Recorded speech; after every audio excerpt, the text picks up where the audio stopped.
Hey guys, Colin checking in here from the editing studio. We had to cut out a decent amount of time of this one to get it down to close to an hour for you guys. I didn't cut out anything that was too important, but we just want to let you know if it seems like, man, this conversation skipped forward a little bit, it's probably that. I did as best as I could, but yeah, just wanted to let you guys know. Hello, and welcome to the Highly Visible Podcast. My name is Dan, and I'm here with my two friends, Cullen. Hello. And a voice you all know too well, Thomas. Hi, hello. I only say that because you have a very radio-friendly voice. Yes. Today, we are talking about the Waco Siege. Yeah, you may be familiar with the Siege of Waco back in February of 1993. Quick roll call. was, How old were each of us when this happened? Negative Not 3 born. years old. I was in the first grade when this happened. So anyway, what was I saying? Yeah, Siege of Waco was a cult that was making firearms, and the ATF was like, "Fuck that noise. We're not going to let you do that." They tried to end it. They really did. Does anyone have anything they want to bring up about him before this happened? Before we start the actual siege and the stuff? I had this inkling that Dan may have a little bit of a breakdown on the path that this particular denomination of people came from. If not, I could kind of... Well, yeah, he they Mormon? come... Huh? Was he Mormon? Is it like No. a branch of Mormonism? No. It comes Not even from close. the Seventh-day Adventists. It's like a sect or a offset of them, or an offshoot or whatever. Yeah, definitely Christian-based. What do you got, Tom? I just, the Seventh-day Adventists are the most mainstream group we'll talk about today, and they're not very mainstream. They're super, super into the end of the world. They're like real Pentecostal type folks who are real super into fire and brimstone-y stuff, and we're what, three Yeah, hops Really away into from them? fire, huh? Something Yeah, they like swear that. by the second coming of Christ, and that the sinners will be punished, and those that do good will be saved, and good be done to them. And everything they do is in preparation of the judgment day. So the guys who ran the compound when the siege happened were a branch off of a branch off of a branch off of that tree. That's actually kind of where the branch Davidians comes from. The Seventh-day Adventists branched off a smaller group, and they were called the Davidians after King David. And then a smaller group branched off of them that were too crazy to hang out with those people. And since they were a branch off, and God gave you stuff from the branch that has something to do with the olive branch, something they call themselves the branch Davidians. And then Koresh came in and swooped in and stole those and just kept the same name. So it's almost like 4 degrees of separation from a separation. Just to, not all churches, I guess, is what I'm trying to say. This wasn't just a regular church. And it wasn't like a weird science cult like the Moonies or something like that. Like, it came from a church at some point. Not all churches wear capes, and not all churches go down in flames. Crazy how many branches of religions there are. How we just kind of nah, I don't really like this one detail. I'm gonna go take this whole religion, but Well, 98% of it and make it a different thing. They call kinda it got out of- denominations. That's the word where I was trying to think of earlier. The different types of Protestant Christianity, especially in America, are called denominations. There's Methodists, Baptists, Lutherans. The Seventh Day people would fall into a category that broad. So thousands and thousands of people. Then the Davidians were like 1,000 people probably, and then the branch Davidians, a couple hundred people, and then the Waco compound eventually. What was it? 125 people, 175 people. Just Sure. It's kind of It was sizable. a filter down. You know what I mean? Like every time somebody, was too into it for the rest, they split off and became smaller and a little more interesting. So one of the only thing I had that I wrote or that I wanted to talk about that was before the siege actually started was how he got into power. And basically my understanding is they were this branch Davidian things was it's been a thing but way before. It's not like he's like a different cult leader where they just kind of start their own religion and be like, I am God, and now they have a bunch of followers. He basically got into a profit off with the guy who was leading the group at the time that he joined. He's like, "No, I'm the Messiah," and he's like, "No, I'm the Messiah," and they're just both being like, "Oh yeah, well, if you're the prophet, then you raise this dude from the dead." And he's like, "No, I don't want to raise this dude from the dead. You raise this dude from the dead." And then he's like, "But then if I do that, then I approved it. Like, I don't have to prove anything. I'm the prophet." And they just literally are just in this prophet off of who is, I don't know, the son of God. Or like their So name, it loose like basically translates to the Bible's prophecies. So this dude basically walking around like the father from Far Cry 5 is not surprising. It's accurate. And then I guess, I don't know, kind of a little fuzzy on the details, but I think it was the guy who he was in the prophet off with died.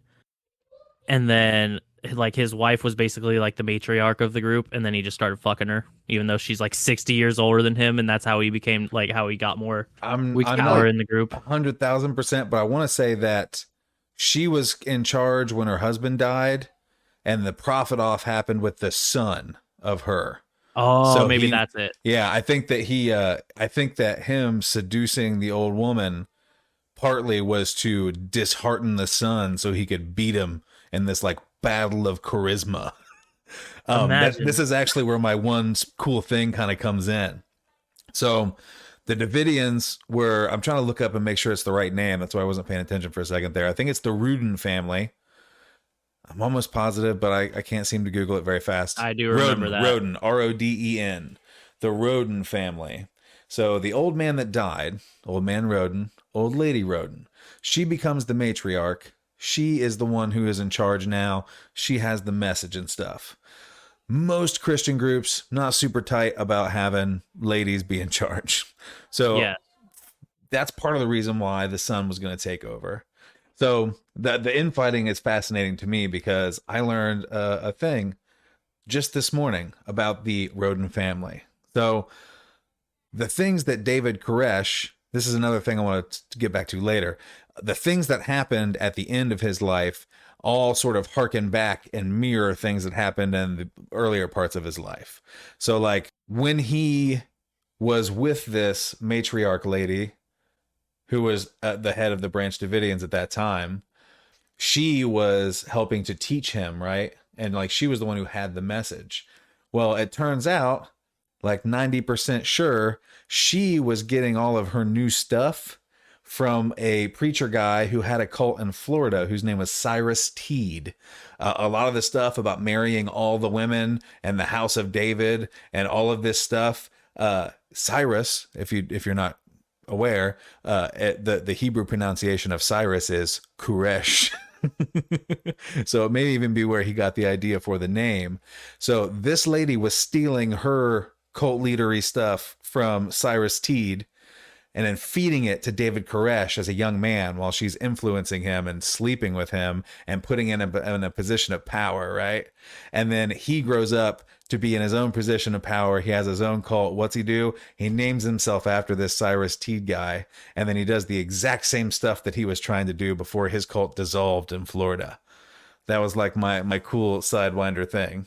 So like every business, movies, cartoons, comics, music, all that stuff, there are always people stealing their stuff from somebody else and rebranding it and trying to make money off of it or get power off of it or something. Mm-hmm. And then when Koresh did take over, the self-proclaimed prophet, like he was never actually like recognized before this point. He just kind of did it.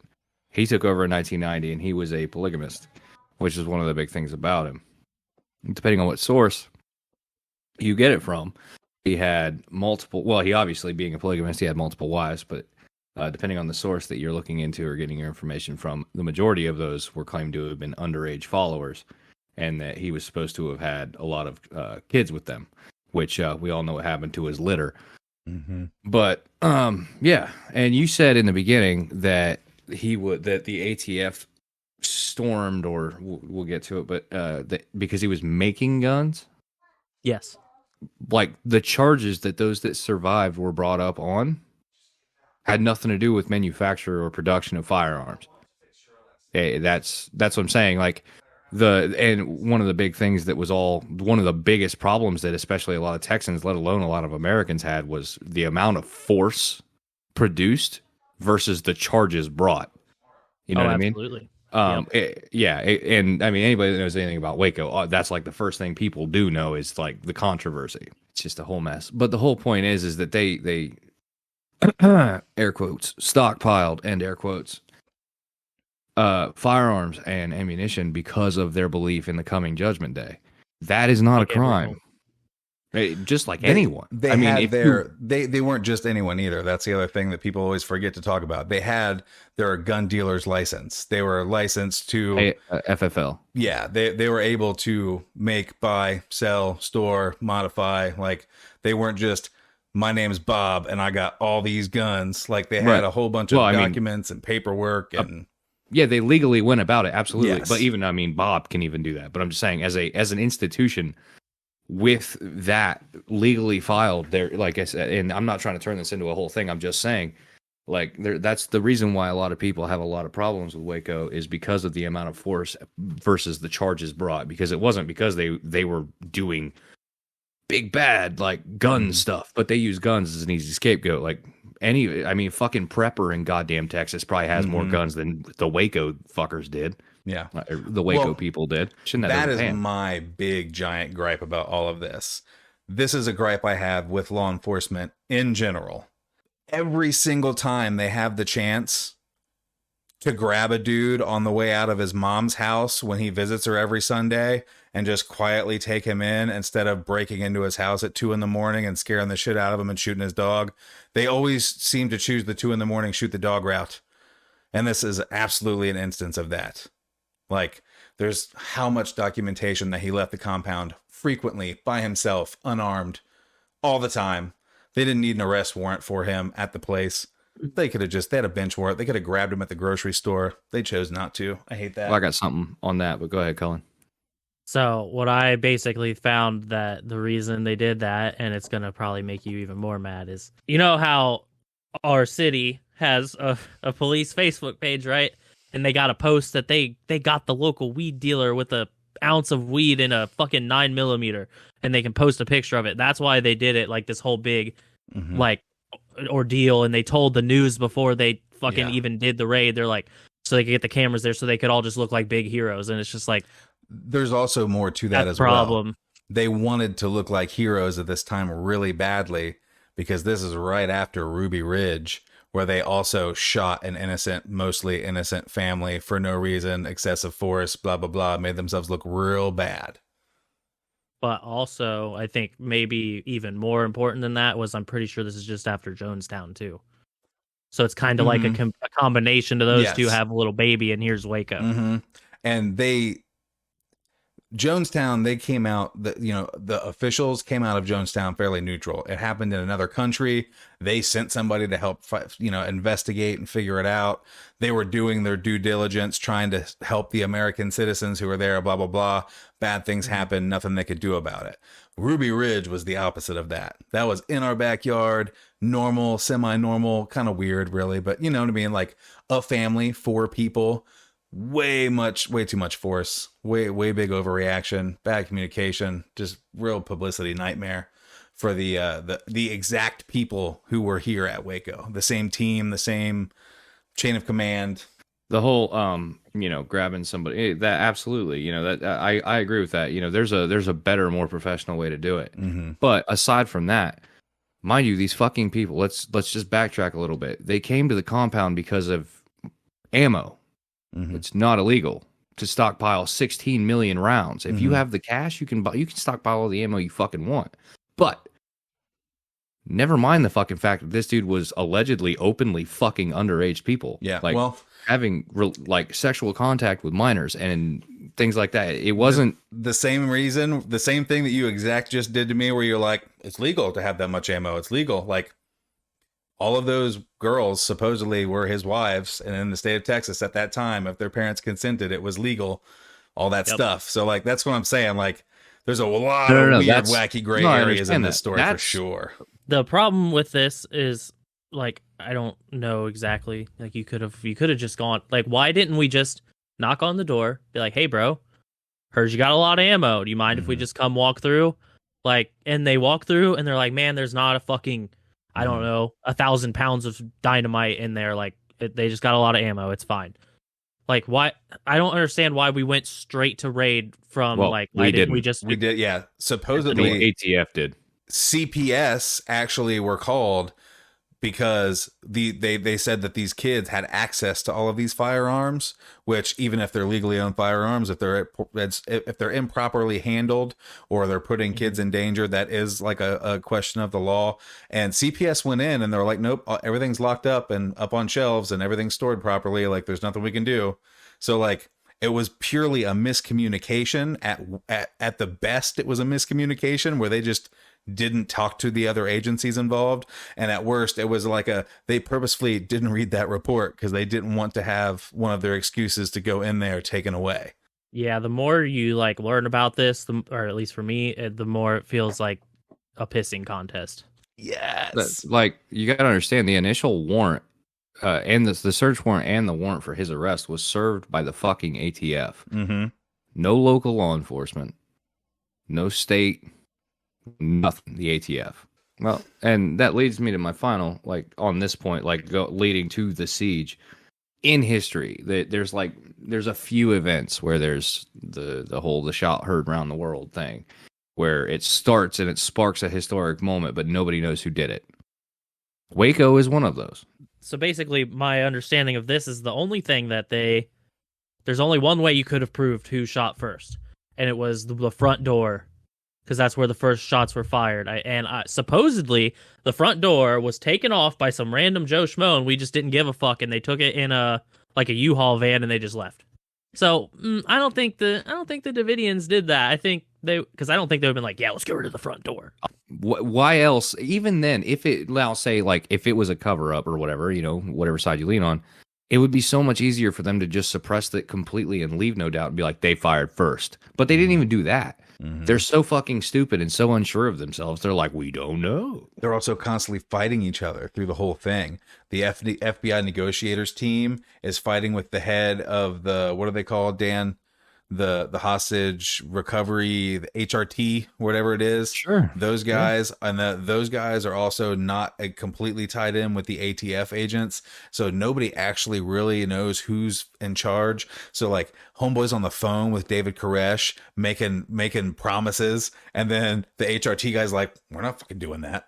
Not even making promises. They delivered like truckloads of food and water, and David Koresh even let some of his disciples go before like it all went to shit. But we got literally right before I was eating dinner. Right before this, we were watching South Park, and it's the episode. It's the Snook, where there's it's a 24 ripoff. The show 24. There's this one scene in there where Kyle's been on his little computer, doing this research all day, and then these guys keep coming in and saying, I'm taking over. I have jurisdiction over this, this fucking thing now. And they just the next guy keeps coming in. It's like, I'm part of the FBI. I'm in charge now, blah, blah, blah. And a new guy comes. He's like, not anymore. You're not.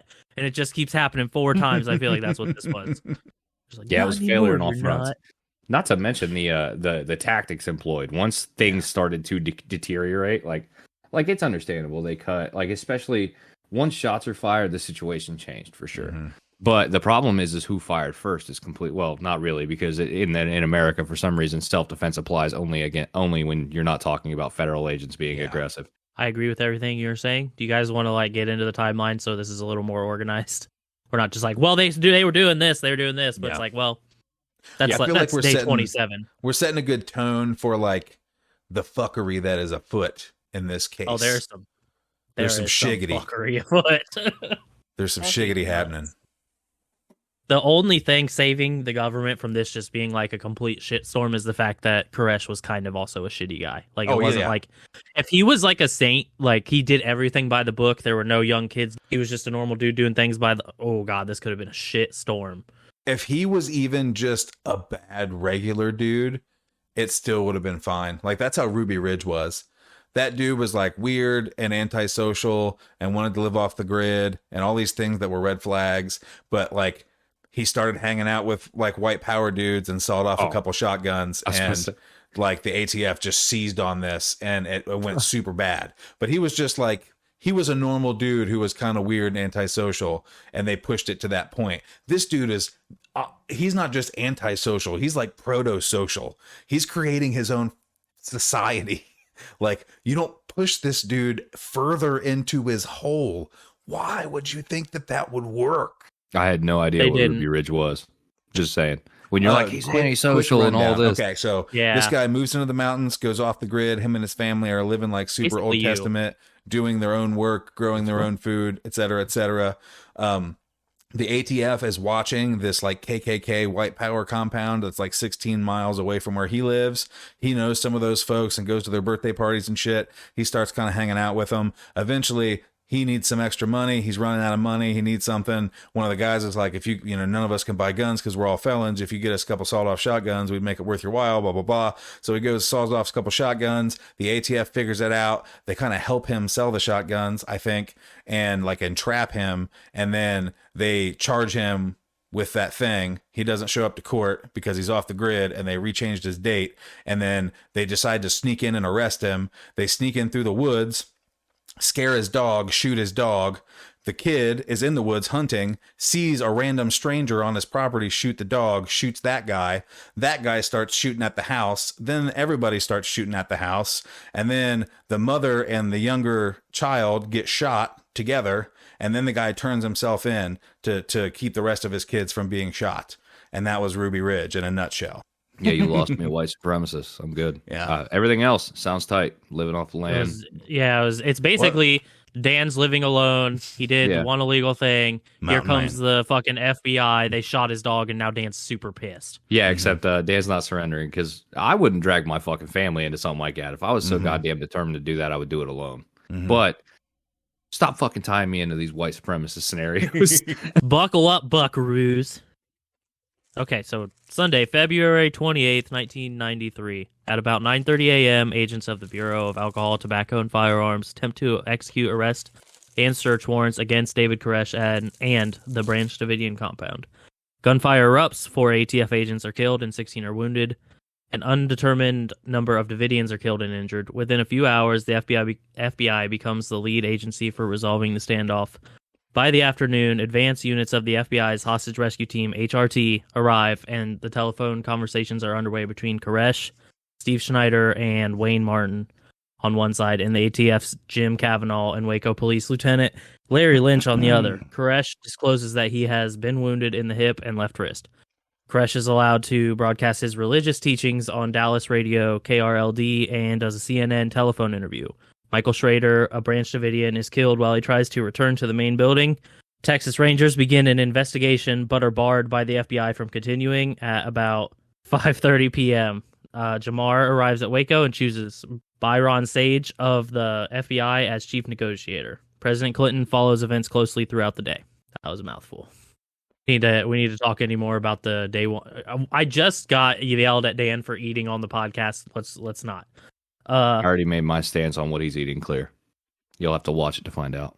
But yeah, you guys got anything on day one that I just read off? You got any other things you want to bring up about why this shit's fucking stupid? We probably should talk about the both sides of the conspiracy day one, because day one was 45 minutes of shooting, right? Or was it 90 minutes of shooting? Something like that. That's a lot to pack into one day. So, who shot first? No way to know. We already kind of went over that. My big thing is, why does no one talk about the helicopters? How come I watched 17 different things about this and only 2 of them even mentioned that there were helicopters there? There were 3 freaking helicopters just kind of going in the backyard while they were setting up the siege. They were never there to just, in my opinion, they were never there to search, assess, and arrest one person. They were going to start confiscating property. They were going to start taking guns and ammo unlawfully and arresting people. And they needed something in the air to pursue when people start fleeing the compound in all directions. Yeah. It's literally what I talked about at the beginning. They just wanted to look like big hero men. So they told the news before they even started the raid, which is what got them fucked in the first place, because a news reporter was coming, couldn't find the compound, and then asked a mailman that he drove by where the compound was, and the mailman was actually a member of the Davidians. So that's how the Davidians got warned before anything even started, which kind of fucked up their plan in the beginning. Yeah, because they were so big-headed. One of my favorite clips from the documentaries that we watched was the guy, one of the guys who got shot on the roof, in fact, going, the whole entire thing hinges on the element of surprise. And then they found out that somebody in the compound told them and just decided to keep going with the needs the element of surprise plan. That left me speechless. Crazy. It wasn't so. I mean, it's just like these cases you see on the news where they just forget to double check the street address and just break into somebody's house in the middle of the night. Oh, shit. Sorry, it was your neighbor. Whoops. Like boys and their toys. Is that part of it? It's, well, that, like a failure to double check addresses and shit like that. It's just a lapse in judgment, and, you know, it's no follow through. It's no, you know, accountability or, you know, responsibility. To realize that your original plan went bust, belly up, and you didn't even move to your contingency. Did they have one? Means, no, it doesn't matter. The point is if everything hinged on whatever and they lost it and went for it anyway, it's because that was never their original goal. I'm telling you that they may have wanted to look like heroes, but my thing, and I don't know, but I'm just saying, like, think about all the things that the Fed has done. If they wanted to look like heroes, Cullen, how would they do that? When they bust somebody, do they not have 50 agents posed with all the fucking balloons and coke? Like, how would they do that? They would illegally seize all the guns and ammunition and then pose in front of it like douchebags and have pictures taken. Like, that's why you don't do that during a search and arrest. When we get to day 51 or whatever it is, where we're like, who started the fire? That's one of the things that makes me really do believe that it wasn't them, because that ruined their big giant photo shoot at the end. You know what I mean? Like, not only did it tarnish the whole thing and scrap the mission and make them look awful, but it also ruins their big moment at the end where they get to see, like, look what we got. We found all this stuff. Remember that 50 cal we were telling you about? It's real. It's over here. Well, I mean, I think it was plenty, like, I think the evidence for all that was completely, like, obvious once they've been being shot at by it. Like, not to mention that by, like, 51 days, everyone had already known what was going on. Like, you know what I mean? That is all a bust anyway. There's no way you're going to come out looking like the good guy after 51 days of aggressive not even negotiation. Yeah, that's like Israel-Palestine stuff. Like, okay, so the next day, Monday, March 1st, in the early morning, Attorney General Stuart Gerson gives an update to President Clinton. Clinton implicitly endorses a negotiated solution and asks to be advised if there's any change in strategy. FBI headquarters in Washington and Jamar and Waco are in command. Negotiations continue, and over the course of the day, 10 children are sent out of the compound. By 5 p.m., the FBI takes control with a fully functioning command post. FBI agents in armored vehicles deploy to the compound's perimeter. Koresh becomes extremely agitated when the armored vehicles move closer and when his phone line is cut except for outgoing calls to the negotiators. At least twice, Koresh says suicide is not being contemplated. Can we be more specific about these armored vehicles you refer to? Because there's a couple different ones, but they're tanks. Some of them are that's what you want. Yeah, they're motherfucking tanks. When I first learned about this as a grown up, it was through Bill Hicks, the comedian, stand-up special, talking about this. Like, he was like a big conspiracy guy, anti-establishment kind of guy. Bradley tanks smashing a building they know have kids in it on American soil. That's just unreal to me, dude. You got some tank stuff to lay on us, dog? Dan was a big tank boy in the Army, Marine, Air Force. He's a tank man. He is just, it brings a tear to his eye to see his weapons of destruction being used so poorly. Yeah. No, my point was to piggyback off exactly what Thomas said. It really is just one of those things where you're just like, I understand. Okay, they had big snipers. I get it. They can penetrate some fucking armor. Not a tank. A tank? No. What the fuck do you need a tank for? Didn't they have to switch from one kind of tank to a better kind of tank once they realized they had a 50 cal? I specifically remember them being like, these tanks aren't tanky enough. We need the tankier tanks. Well, that would be, going to your M1. If they're pulling out Abrams, like that, at that point, I mean, even bringing a fucking tank to, you guys have too many bullets and we need to see them situation. Yeah. Also, can I just, before I forget, I'm going to forget this. The one thing that just really stood out to me as truly disgusting, and not for any even real moral reason. This is kind of a joke, but in all seriousness, they ran over the man's truck for no reason. A beautifully restored Ford Ranchero that was just minding its own business in the backyard, not doing nothing. And they just accidentally ran it over twice with a freaking tank. Let's put aside the psychological warfare. Maybe that's the SOP in this situation, right? Maybe that's what you're supposed to do and what's expected of you. But just like this dude with the Transformers movie. Every movie this dude makes, he's got to demolish a fucking cherry 69 Camaro that there's only like 16 left on the entire earth and just smash it into pieces for no reason. When I saw that tank run over that truck, I just was like, let's take this crazy man who we've ramped the crazy up on and let's just stab him right in his tiny little black heart and just see what happens. It was just like they just wanted to emasculate him. They just wanted to. It was like a psychological. That is just. Fuck you. But again, there was no reason for that. I remember that being like, why? Private property. Again, they were not there to do what they intended to do. Nothing about their presence or their actions indicated that they planned to follow through with what they stated. So, Tuesday, March 2nd, in the early morning, Koresh makes a 1-hour audio tape of his religious teachings, adding a preamble promising to surrender upon the national broadcast of the tape at 1:30. The tape is broadcast over the Christian Broadcast Network at 5:58 p.m. on the FM radio. The word is relayed to negotiations from Koresh that God had spoken to him and had told him to wait. This is when the military vehicles are deployed. So, I don't want to go down a rabbit hole here. I don't want to go down a rabbit hole.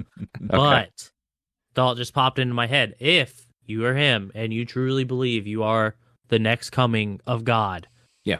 I don't think you could give yourself up. I think if you believe you have that level of self-importance, I don't think you can give yourself up. So I don't want to hear how he's stupid. I know he's stupid. No, I do think if that's your genuine belief, I think I kind of get it. I think what it boils down to is it about the message or is it about him? And as soon as the bullets started flying, you're absolutely correct.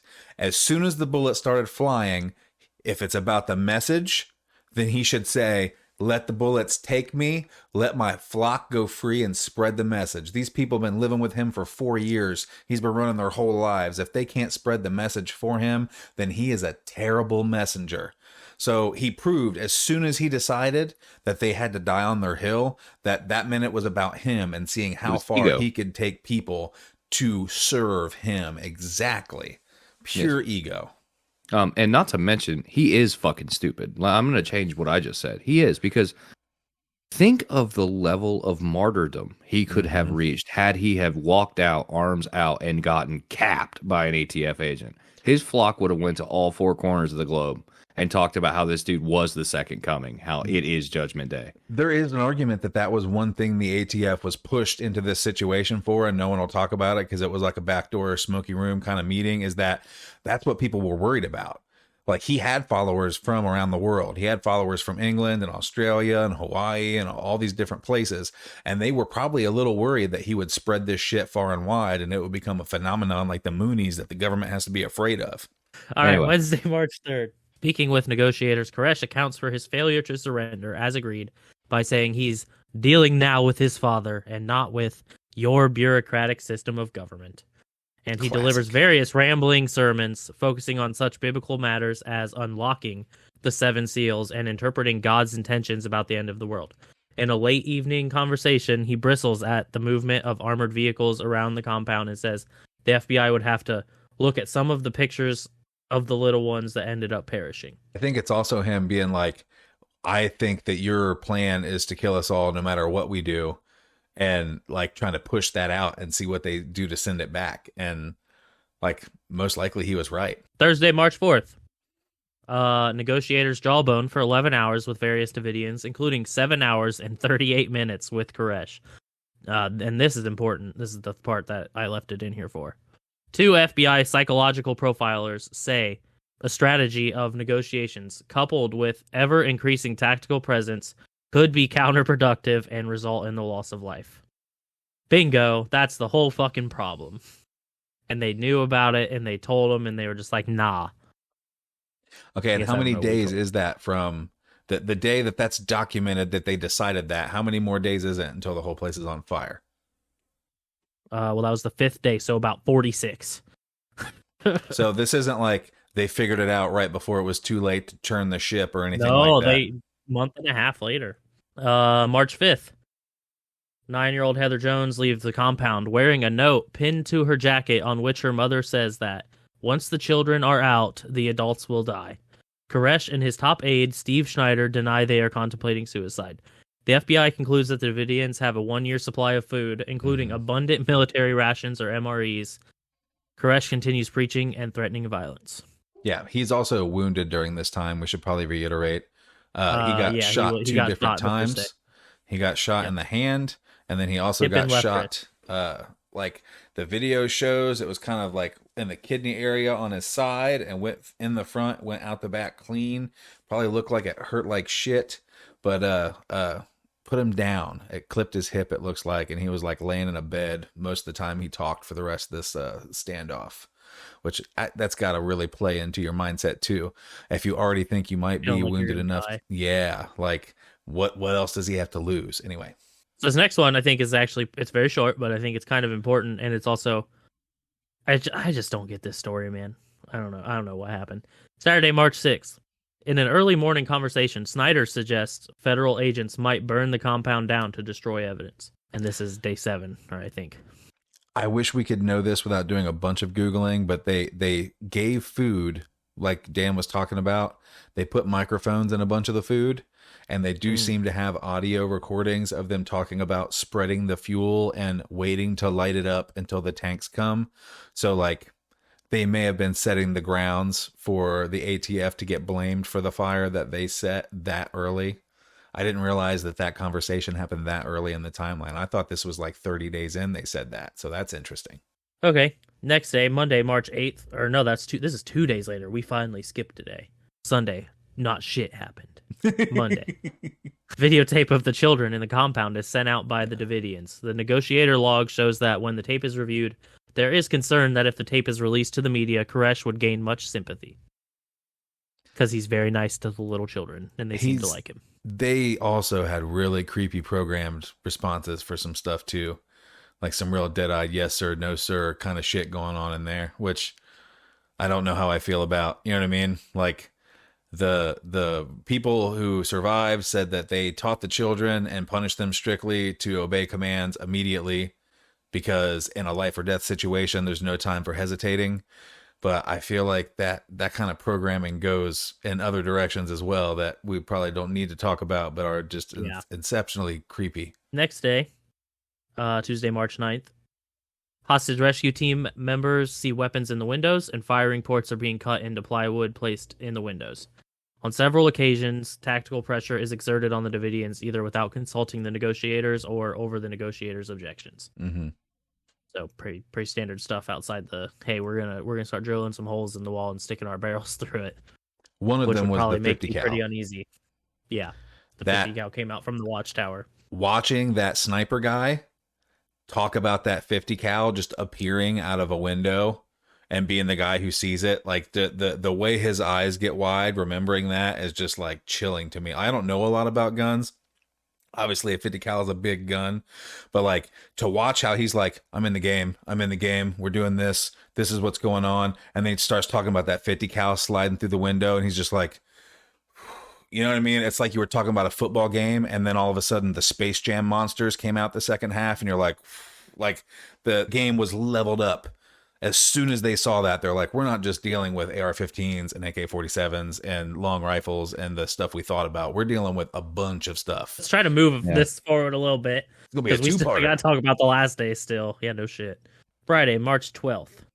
Electricity is cut because the director of the hostage rescue team wanted those inside to experience the same cold, wet nights that his men were feeling in the field.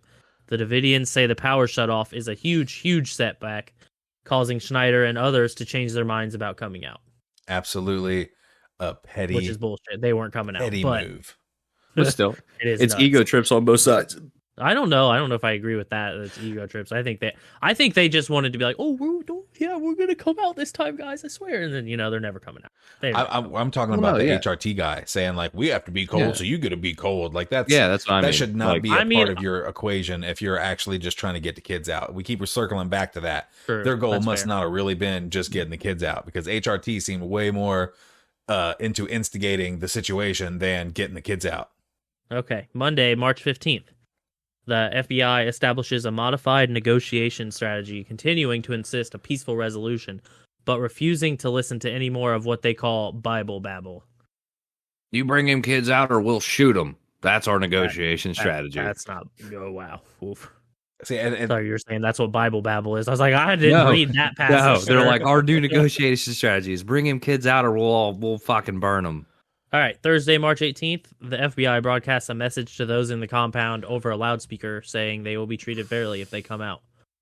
Don't think that's true, but because they already let some people out and then charged them right away with shit that they didn't do. All right, Friday, March 19th, next day, Koresh says he is ready to come out and face the music. 2 Davidians come out of the compound. Let's just, let's clap it up for Koresh. He got 2 guys out. Good job. I think one of them was the mother of one of the kids that got let out who was having a bad time. I watched a thing about them trying to use her to try to kind of ply the core group, because she was a part of the core group, the Mighty Men, I guess they were called. His God, that was private guard. Yeah. Oh boy. Okay. Yeah, buddy. Now we're getting to some of the shitstorm. Yes. Sunday, March 21st. We skipped a couple days. In the evening hours, the FBI begins playing very loud music, including Tibetan chants over the loudspeaker system. At 11:35 p.m., Koresh says because of the loud music, nobody is coming out. A short while later, the loudspeaker system malfunctioned and the night ends quietly. I really have this fantasy when I heard them say that. One of the negotiator guys who's friends with the guy that they shit canned just walked out there and started pulling cords, and that was the malfunction. He's like, they're going to fire me anyway. I'm going out with a blast. Yeah, honestly, could definitely have been something like that. Or honestly, the sniper HRT guy talked about that, how they were having to endure all of the torture that the people inside were enduring because the loudspeakers, they're allowed for everybody. So all these guys posted up on the perimeter got to hear the songs and got to hear the rabbits and all that shit too. So that's another thing that I think that doesn't get considered enough in all of these documentaries that have been made. Those dudes are cold, wet, bored, out of their element, irritated, being in a pissing match with a bureaucracy that they don't agree with, all the things people mention, but they're also listening to rabbits get tortured, and these boots are made for walking, and that's just what they'll do for 36 straight hours, just like the people inside. So, like, not only are we poking the beast and messing with Koresh, where all the guys who have their fingers on the trigger watching the perimeter are also being tortured. All right, next night.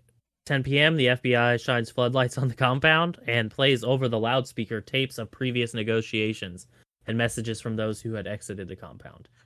So we're really just more psychological shit. I think that might have been the negotiators kind of getting the upper hand. Like, you guys' stuff isn't working. Let us use these videos we took of these people who left and try to actually convince them instead of annoy them. All right, next day, they're still doing the shit. They're still blasting stuff. So because they're doing this, Schneider refuses to talk further. At the daily 10:30 a.m. press briefing, the FBI escalates its verbal assault against Koresh, calling him a liar and a coward. So yeah, that's another thing they played. They're mashing all the buttons now. They played, like, just fucking throw stuff at it. They played the parts of the tape where Koresh said he would come out, and then the parts where he took back his word, just to make sure that everybody in the compound knew that that's what he was doing. All right, so next day, Thursday, March 25th, is when we get our first FBI ultimatum. 10 to 20 people must leave by 4 p.m. or some action will be taken. At 4 p.m., armored vehicles move into the compound and remove motorcycles and go-karts. So they start running over shit with tanks. Remove from play. Mm-hmm. Exactly. You're not driving to go-karts anymore, Mr. David. Next day, another ultimatum. Armored vehicles begin clearing the front side of the compound. Nothing too crazy. This is when the ranchero happens. Perhaps. Yeah. They're just running shit over every day. Now we got a day skip. Sunday, March 28th. So we're getting closer. 2 weeks Halfway. away. At 12:26 p.m., Koresh says that he had no intention to die and he was waiting for word from God.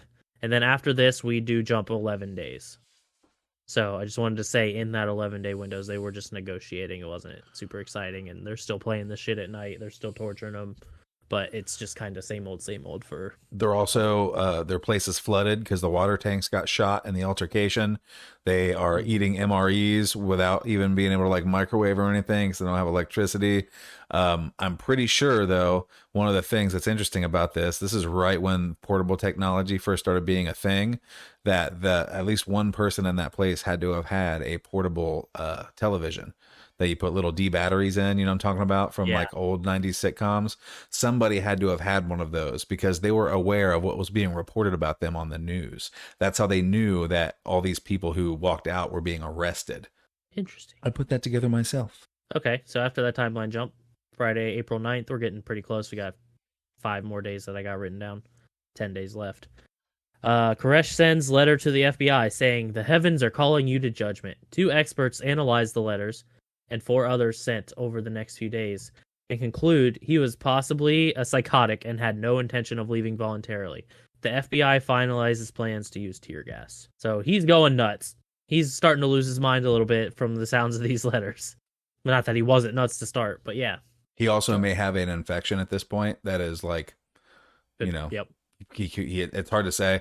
The one of the people I remember very vividly saying that is a lawyer guy. They let a lawyer in to talk eventually, and he said when you opened the door, it smelled like sewage and garlic because they were shitting in buckets and they were treating everybody's wounds with garlic because they had no first aid kits. They were using holistic medicine. Just so everybody, right. We got sights, we got sounds, we got smells, pictures. we got moods. We got Saturday, eyebrows. April 10th, HR team members start installing barbed wire around the compound. So I think they kind of know something's coming. That seems very, very gross in World War II. The footage of that, like, I can't understand why you would do that. Where are they going to run to? You're in the middle of the desert in Texas. That's the thing. Like, They're gonna go get chopped up into little pieces. Please go, Dan. We Please care about the kids. Give me some sort of insight because I literally just cannot. Like, you got a federal. They're trying to get people out of the building, and then they're like, "Well, fuck them. They won't come out. Let's put up barbed wire." Like you're no longer like you're trying to. If you were about what you said you were about, you would have had pizzas out there, not barbed wire. you would have had vans out there with shock and trauma blankets and people out there, like psychologists out there ready to fucking. Spoiler alert. Maybe you could have had a couple fucking fire trucks there. All right, let's try to get to this last day so we can wrap this shit up. I got 3 more days, and then the last day. Tuesday, April 13th. So we skipped a few. For the most of the afternoon, Koresh bombards the negotiators over the phone with what they call Bible babble, reiterating that he is not coming out until God tells him to do so. And I wrote down also, as a side note, a lot of things are happening in these, like this little area of time, but they're mostly meetings of government officials trying to get approval for the tear gas plan. Yeah, Janet Reno talking to Bill Clinton, talking to the head of the FBI, all that kind of stuff. Yeah, this event kind of rocketed Janet Reno into the public culture. That's how she got on Ally McBeal later. Then next day, Wednesday, April 14th, a message from Koresh says that he will not surrender until he has written a manuscript explaining the 7 seals. The government is trying to figure out how long the Davidians could hold out. Compound is stocked with a year's supply of food rations and was otherwise prepared to withstand an extended siege. We're talking about him getting his whole thing out in an hour earlier. That I was going to harken back to this, but I thought it would come up. Like his whole thing is around this like one part of Revelation. So like one part of the Bible, and the 7 seals are his jam. So like he might have been able to explain the whole 7 seals thing in an hour possibly because it's so specific. But like this is just him weaseling more time. The longer it goes on, the longer he can hold on to that last little bit of power. And like it's exponentially more power he's getting from these people as it goes on because it's getting harder and harder for them to make themselves stay. And he's just. So here's the thing I was talking about earlier. This is the last day before the shit hits the fan. Armored vehicles clear Koresh's Chevrolet Camaro and other vehicles away from the front of the compound. This is probably the truck. Although the FBI warns the Davidians to stay out of the tower, they hold children up in the windows and, in one window, hold a sign saying flames await. And this is one day before they burn the bitch down. Yeah, at the time they couldn't tell if they were talking about hell or if they were talking about. I don't know, man. I'm kind of subscribed to the nothing's a coincidence camp. There is a specific verse like that won't come to mind that literally is like flames await those who cross the Lord or some kind of a thing like that. It's a specific thing they were referencing, I think. That's another thing I found interesting watching the interviews of the survivors. You could tell they had their own little newspeak. They had these little phrases and code words that meant different things in their little tiny society. And they probably were putting stuff on these signs that meant stuff to them that nobody else knew what the fuck it was. That's interesting to me. Like, they thought the whole world was their world, but their world was such a tiny little part of the real world. Monday, April 19th, at 5:59 a.m., negotiators telephone the Davidians, notifying them of an imminent tear gas assault. A message is read over the loudspeaker advising the Davidians that they are under arrest and should come out. At 6:02 a.m., 3 minutes after that, 2 FBI combat engineering vehicles, or CEVs, begin inserting gas into the compound through spray nozzles attached to a boom. They're like trucks, aren't they? They're like weird armored trucks. They look like a tank to me. Can we keep going? We should touch on the CS gas. Tear gas is what people say. CS gas is what they used. And there's all these conflicting things about how CS gas is not flammable.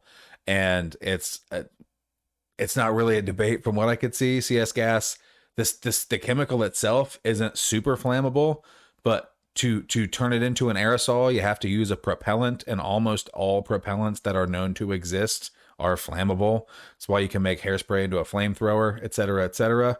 So, like, there is absolutely a possibility that the Davidians spread fuel and, like, did a thing to make a fire, but it's also entirely possible that they did that, and then when they put tear gas canisters in at another point, they could have ignited something. Or I don't know if you guys saw the footage of them using the boom arm on a tank to just rake through the walls in the building.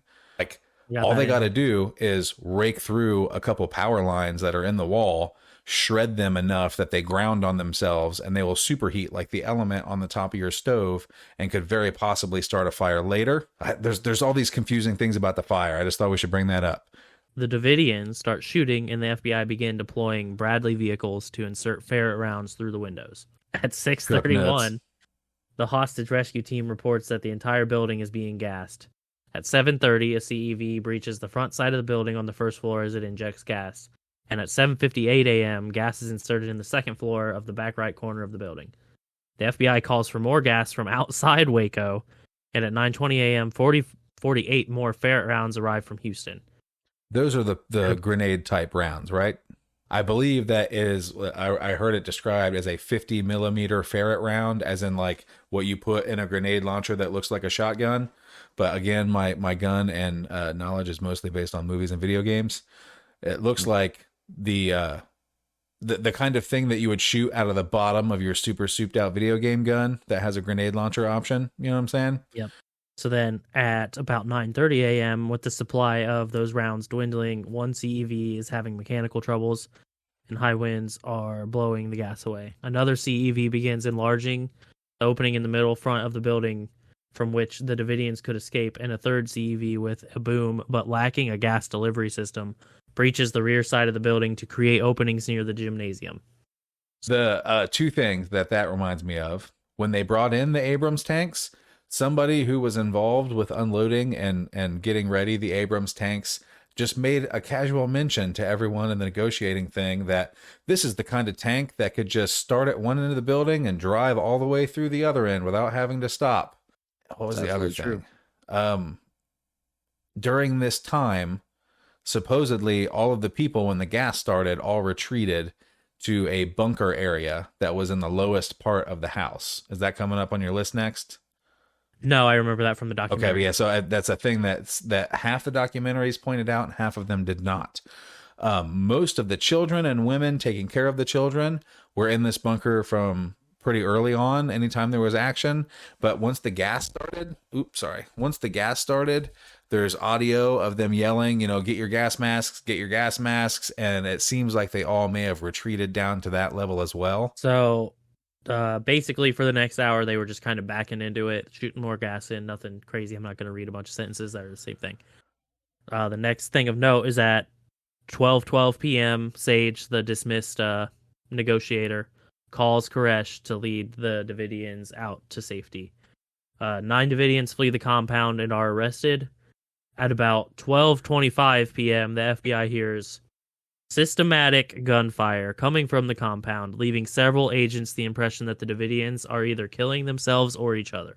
At 12:41, firefighting efforts begin. HRT agents enter tunnels to search for survivors. Wait, I feel like I skipped something. Yeah, the fire is super interesting. So I before this and doing more research, I was 100% ATF started the fire guy, because it seemed like the fire started a little and then the wind that day picked up and just floofed the whole place. Oh, but okay, watching the footage from it was either from helicopters or from a plane, they had FLIR image, like thermal imaging of the roof of the house, it looked like, and it did seem that there was 3 different ignition points that all ignited at the same time, which I don't know if...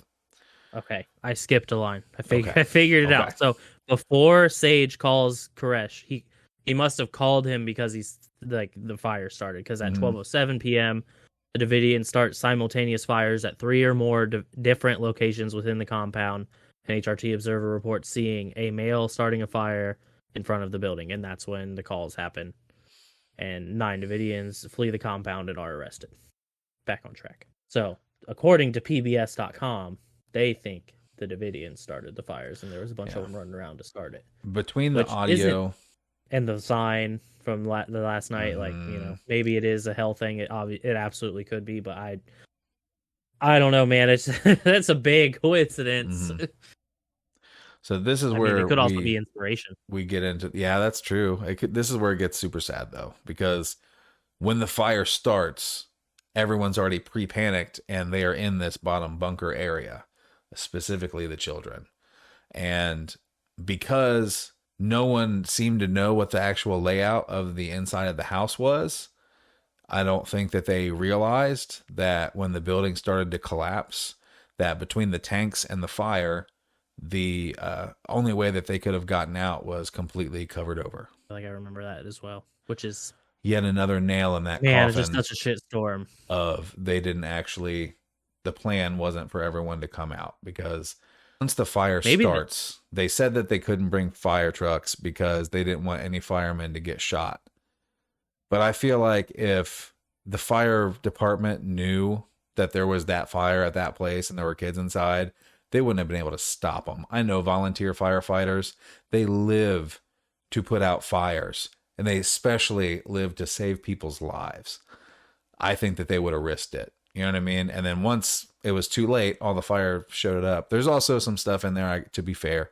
There's also all these rounds sitting there. Dan, you might be able to speak to this a little better, but during the fire, a lot of these stockpiled rounds just started to go off. I don't know what that looks like. It's sporadic. They don't have any, like, yeah, the casings superheat and the powder inside catches and it explodes, but it's not like a lot of people have this misconception where, like, if you throw a rifle round into a fire, that it's going to send a round fucking flying into another realm. Like, no, there's no concentration of the pressure behind the bullet from the explosion. There's no compression. Well, yeah, there's compression, but I mean, like, it just explodes. The casing fractures and explodes, like, in the bullet and the casing and everything just splinters and flies.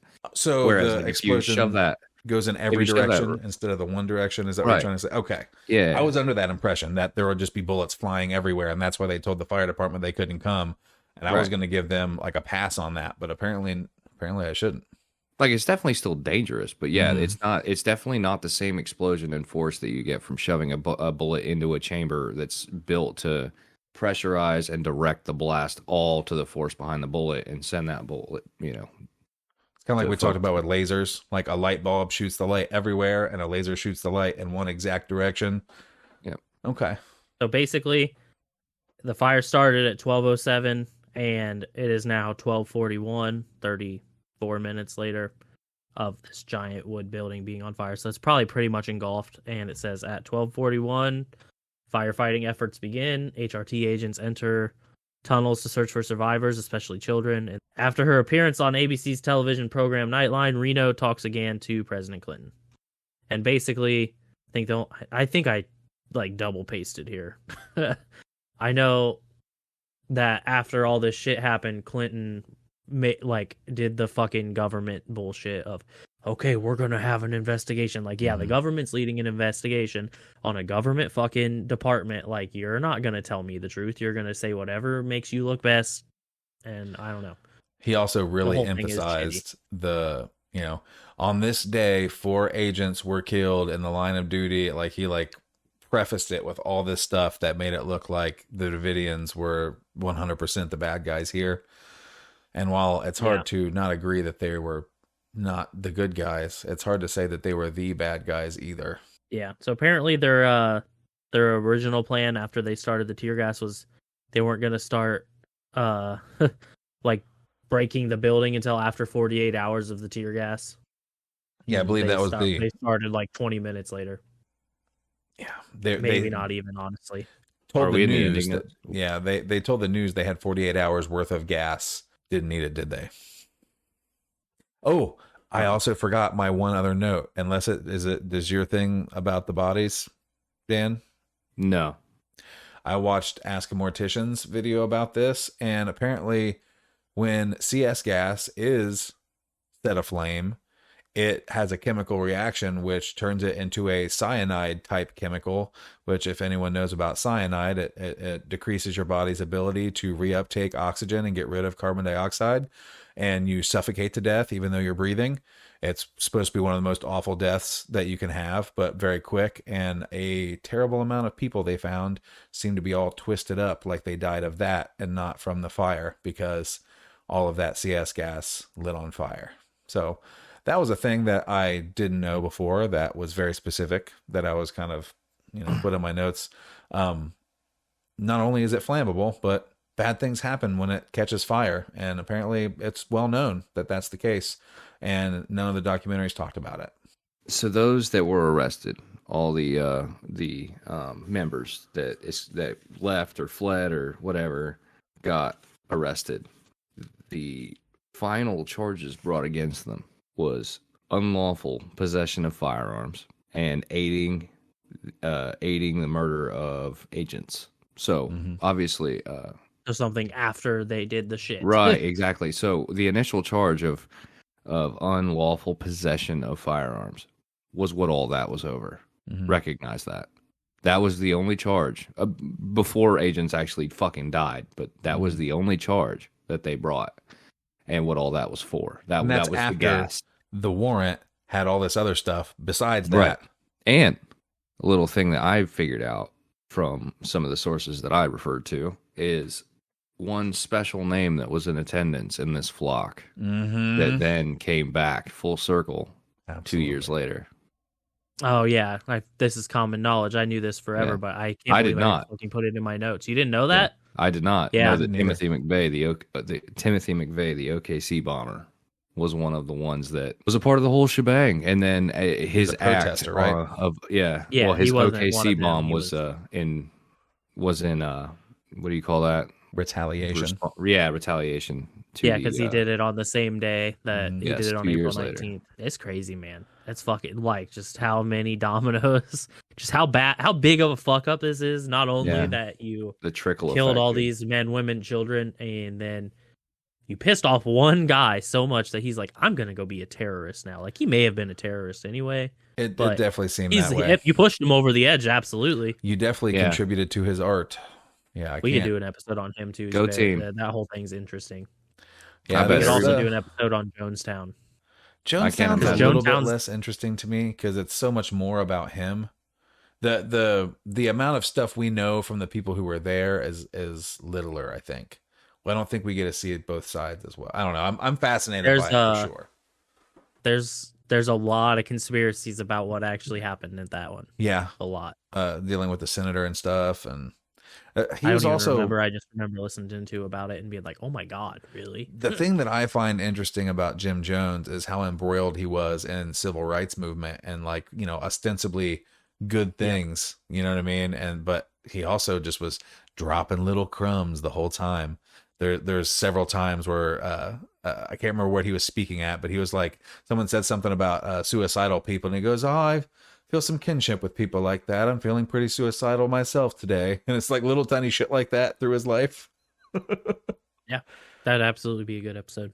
Perhaps maybe after we do a couple happy ones about fucking snacks. Oh or yeah, I'm something, not saying right now, but I watched lots of sad shit to get ready for this. You guys took a we little just bit did out a of me. happiness episode. It's fine. I already ran through all of that happiness already. I'm at a deficit I again. drained it. We're gonna have to do one about cartoons next or something, because I need some like Ed and Eddie research in my life. All right, you beautiful listeners, we will catch you on the next episode, and maybe it will be less sad, More Perhaps. shiggity, less pyramids. less shiggity, perhaps. We Bye-bye. love you. Bye bye. We post every episode on our YouTube page. Search Highly Visible on YouTube to find us. You can give us a like on our Facebook page, Highly Visible Podcast. We also all use Twitter, and our usernames are all at HighViz, whatever our name is. Dan, Cullen, Caden, and Thomas. We also have a page on Instagram at HighViz Podcast. And Thomas and I are on TikTok, and now our podcast has its own TikTok. And you can find us at HighVizPod, at HighVizCullen, and at HighVizThomas. And if you want all this info in one place, our link tree is linktree/highlyvisible. Thanks, everyone. We hope you enjoyed the episode.